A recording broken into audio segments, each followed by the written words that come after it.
So what's up mga kaaspo, maayong buntag. So pasensya na ha sa ga-request ani nga video na may ga-message nako tapos nabasa nako sa comment si Ruben Arcosi. Pasensya na kay boss, karon pa jud ko kahimog video kay nabisi ko sa akong payag.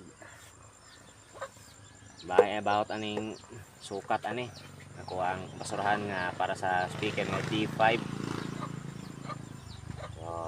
Mao ni siya ang sukat ani.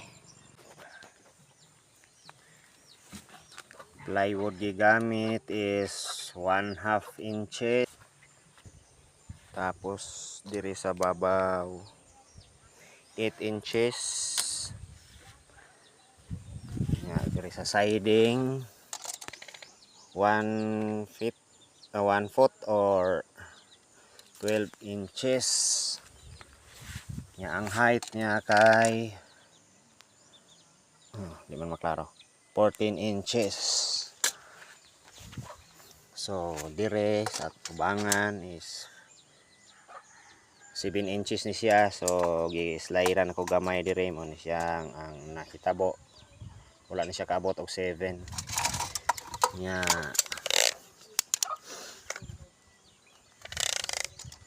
dayon dire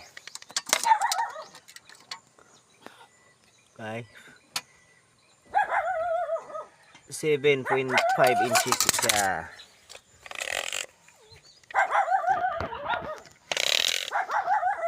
Kini siya dire kay 7 by 7 by 7 ni siya ang cut. 7 by 7 inches. Tapos dire 7 by 7.5. So sa likod ani kang gitauran og speaker is kuane kanang 8 by 7 inches dito katong gitauran og speaker. Tapos diha sa brace diha is 3 inches. Ang cutting na is 3 by 7. Tapos ang dire is 3 1/4 inches. Tayong dire 6 inches. So naa pa ni siya i-brace diri sa sulod nga 1.5 inches na diri sulod gibutang. So ang likod mo ni siya ang likod sa atong basurahan nga gigamit atong sounds 8 inches gyapon. So ang cutting nako ani kay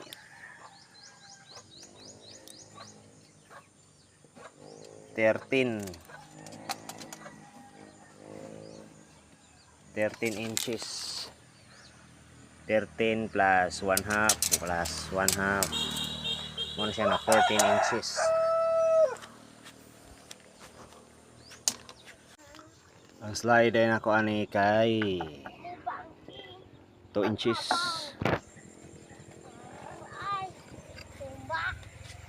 Meron sa babaw kay 1/2. Tapos side sa cutting 5/8.